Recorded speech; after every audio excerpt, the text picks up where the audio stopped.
Bismillahirrahmanirrahim. Alhamdulillahi alamin.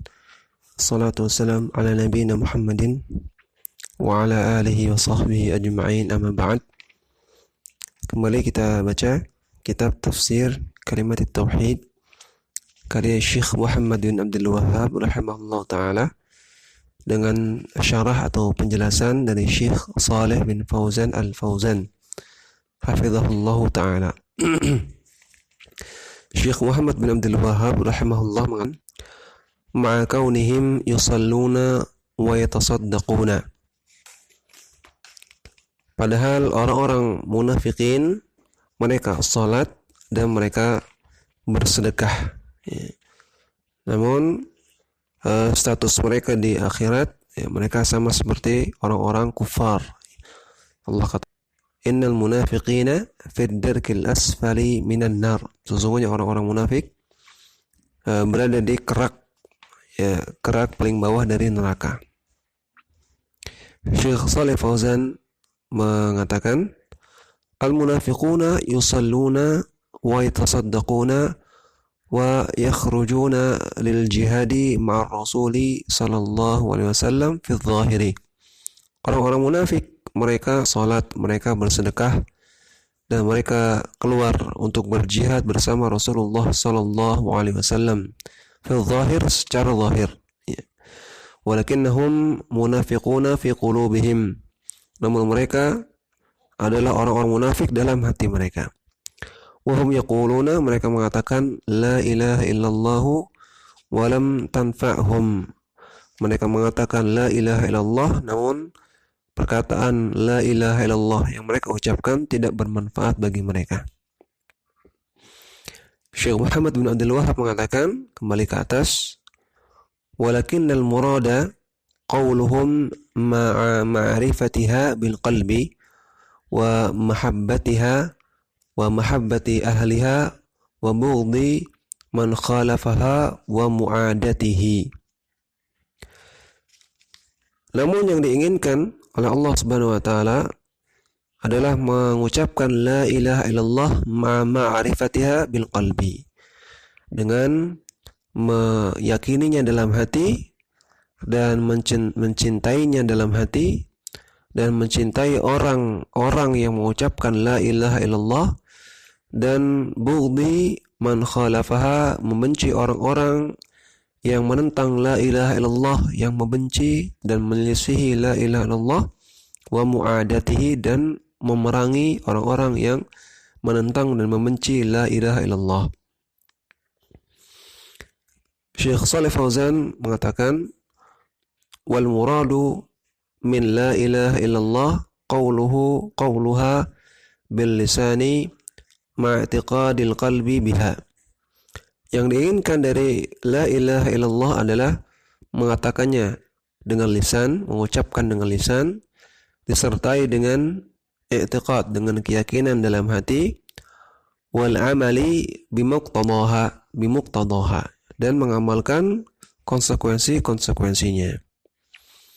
Dan konsekuensi dari la ilaha illallah adalah semua hal yang Allah perintahkan, menjalankan semua yang Allah perintahkan, dan menjauhi semua yang Allah larang. Itulah konsekuensi dari la ilaha illallah. Wa muwalati ahliha wa muadati man khalafaha, dan loyal kepada orang-orang yang mengucapkan la ilaha illallah, loyal kepada orang-orang mukmin, dan muadati man khalafaha, memusuhi orang-orang yang menyelisihi la ilaha illallah, yaitu menyelisihi orang-orang kufar. Wa hadza huwa al-hubbu fillah wal bughdhu fillah. Inilah yang disebut dengan cinta karena Allah dan benci karena Allah. Hadhihi kulluha min muqtada la ilaha illallah. Ini semua adalah konsekuensi dari la ilaha illallah.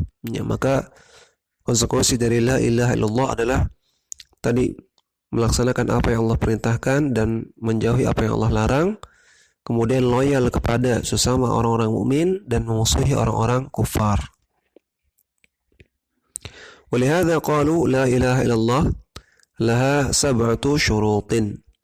Oleh karena itu para ulama mengatakan kalimat la ilaha illallah ada 7 syarat. Ya, maka di sini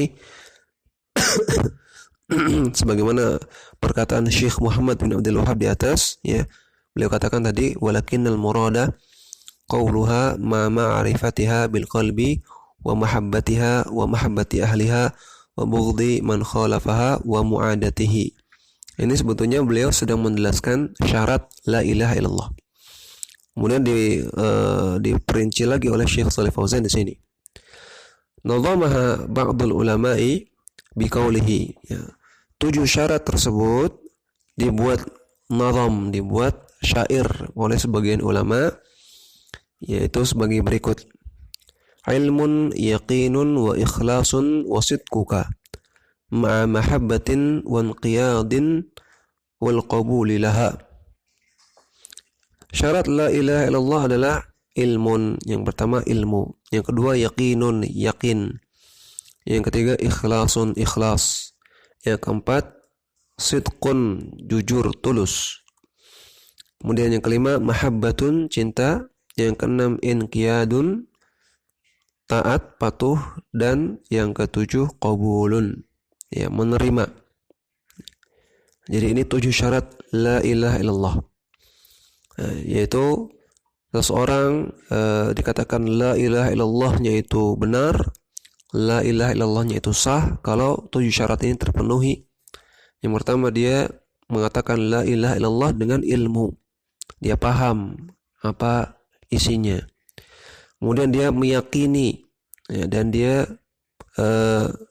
menjadikannya itu sesuatu yang diyakini oleh hatinya, yakin terhadap la ilaha illallah. Kemudian dia ikhlas, dia ucapkan la ilaha illallah semata-mata ingin mengharap wajah Allah, ya, bukan seperti orang munafik mencari keselamatan hartanya, keselamatan darahnya. Kemudian sidqun, jujur, tulus dari hatinya, dia mengucapkan la ilaha illallah karena benar-benar tulus, jujur, ya, benar-benar muncul dari hati, bukan karena paksaan, bukan karena terpaksa. Kemudian mahabbah, ya, dia ucapkan la ilaha illallah karena cinta kepada Allah dan Rasulnya.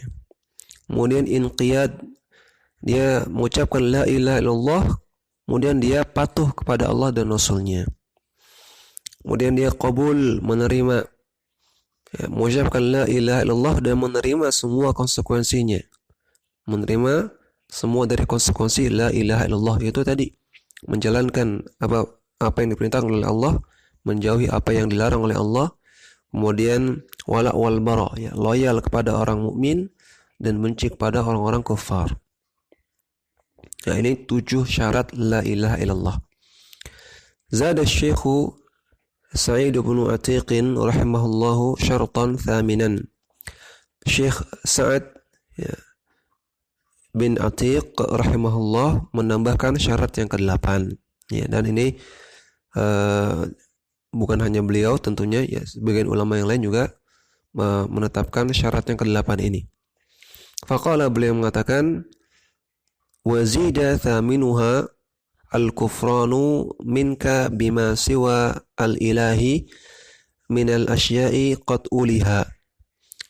Ditambahkan syarat yang ke-8, yaitu mengkufuri, ya, semua sesembahan selain Allah yang qad uliha, yang disembah oleh manusia.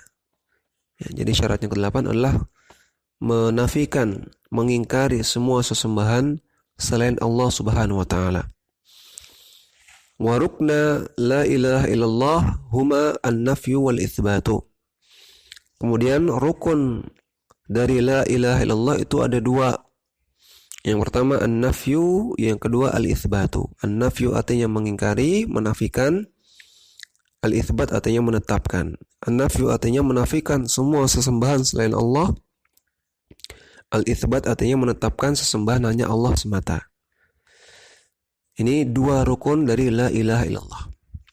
Fala yakfi an-nafyu wa la yakfi al-itsbatu bal la budda minal itsnaini.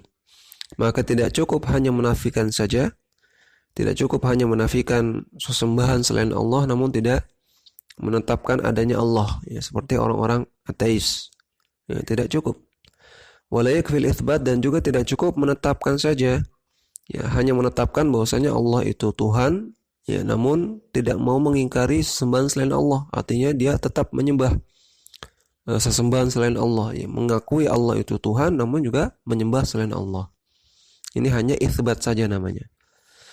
Bal labudda minal itsnain, namun harus dua-duanya, harus nafi dan harus itsbat, harus menafikan semua sesembahan selain Allah dan harus menetapkan sesembahan hanya Allah semata.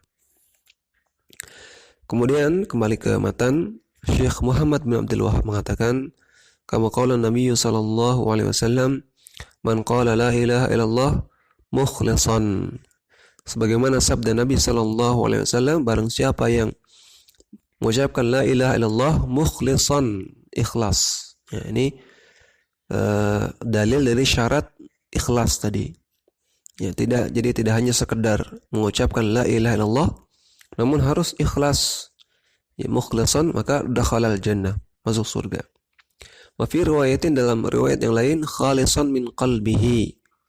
Ya, khalisan min qalbihi.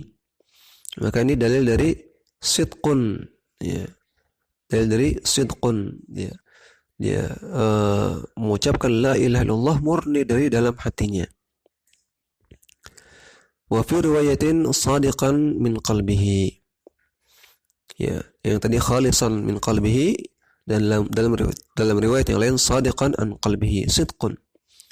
Wa fi haditsin akhara, dan dalam hadis yang lain, man qala la ilaha illallah wa kafara bima yu'badu min dunillah. Barang siapa yang mengucapkan la ilaha illallah dan dia mengkufuri, menafikan, mengingkari semua yang disembah selain Allah, barulah dia dakhalal jannah, masuk surga. Ya, maka ini semua riwayat-riwayat ini membantah keyakinan Mu'tazilah yang mengatakan cukup mengucapkan la ilaha illallah saja. Ya. Padahal dalam hadis-hadis tidak hanya itu. Ya, ada yang mukhlisan, ada yang khalisan an qalbihi, ada yang sadiqan min qalbihi, ada yang kafara bima yu'badu min dunillah. Ya, disebutkan syarat-syarat lain. Syekh Shalih Al-Fauzan mengatakan, man qala la ilaha illallah mukhlisan, hadza qaidun. Barang siapa yang berkata la ilaha illallah dan dia mengatakan itu ikhlas, mengharap wajah Allah, maka hadza qaidun, ini ada syarat tambahan, ada keterangan tambahan. Lam yaqtasir ala qawlihi la ilaha illallah. Lam yaqtasir ala qawlihi man qala la ilaha illallah. Nabi tidak hanya katakan barang siapa yang mengucapkan la ilaha illallah, tidak sampai situ. Bal qala, namun Nabi tambahkan mukhlisan min qalbihi, yang ikhlas dari hatinya. Hadisnya riwayat Ahmad, ya, kemudian juga At-Tahawi dari Abu Musa Al-Asy'ari. La yakfi annahu yaqulu la ilaha illallah, tidak hanya cukup mengucapkan la ilaha illallah, hatta yakuna dzalika khalisan min qalbihi, sampai pengucapan itu ikhlas dari hatinya. Li'alla yakuna minal munafiqin alladzina yaquluna bi alsinatihim walakin la yaqulunaha biqulubihim. Ya, maka agar tidak seperti orang-orang munafik yang hanya mereka mengucapkan dengan lisan-lisan mereka, namun mereka tidak mengucapkannya, tidak menetapkannya dalam hati mereka. Wa man qala la ilaha illallah wa kafara bima ubida min dunillah. Kemudian Nabi katakan, barang siapa yang mengucapkan la ilaha illallah dan mengkufuri semua yang disembah selain Allah, hadza qaidun azimun, ini adalah syarat tambahan yang agung, kata Syekh Shalih Fauzan. Ini ada keterangan tambahan yang ini penting. Wa huwa qauluhu, yaitu perkataan Nabi, wa kafara bima ubida min dunillah, yaitu dia harus mengkufuri semua yang disembah selain Allah. Dan ini merupakan dalil dari syarat yang ke-8 tadi. Li'anna katsiran yaquluna la ilaha illallah wa la yatrukuna ibadatal quburi. Karena banyak orang yang mengucapkan la ilaha illallah namun mereka tidak meninggalkan peribadahan kepada kuburan. Wa du'a al-amwati, dan mereka tidak meninggalkan meminta hajat, berdoa kepada orang-orang yang sudah mati. Wal istighatsata bihim, dan mereka tidak meninggalkan istighatsah. Istighatsah artinya meminta pertolongan dalam keadaan genting. Ya. Mereka tidak meninggalkan perbuatan minta tolong ketika mereka dalam keadaan genting, tapi minta tolongnya kepada amwat, kepada orang-orang mati. Wa talabal hajati min ghairillah, dan mereka tidak meninggalkan minta hajat kepada selain Allah. Haula'i la tanfa'uhum la ilaha illallah, maka orang-orang ini ucapan la ilaha illallah yang mereka ucapkan tidak bermanfaat. Li'annahum lam yakfuru bima yu'badu min dunillahi, karena mereka tidak mengkufuri semua yang disembah selain Allah. Mereka tidak menafikan, mereka tidak mengingkari semua yang disembah selain Allah. Demikian yang kita baca. Semoga bermanfaat. Wassallallahu ala nabiyina Muhammadin wa ala alihi wa sahbihi wasallam.